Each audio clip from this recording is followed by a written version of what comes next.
How to trade on Forex.com for the first time. Are you guys facing issues to trade on Forex.com? If that's so, then this video might help you out. Without further ado, let's dive into the video. To trade on Forex.com, first of all open browser on your laptop or mobile devices. Once you open the browser, enter the Forex.com website and log in into your account with your registered email and password. After logging into your Forex.com account, go to Market or Trade tab from your dashboard. Pick the trading pair, for example, Euro USD or Euro JPY. Once you pick up the pair, choose whether you want to buy or sell. You can also set stop limits to limit your risks or take profit to secure your target. Just simply click on this sell and buy button.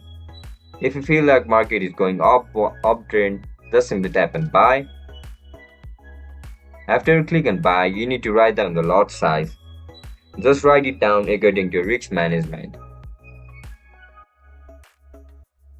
Now click on place trade. And that's it guys. That's how you're going to place trade on Forex.com. If you guys found this video helpful, don't forget to like, share and subscribe to our channel. I'll catch you in the next one.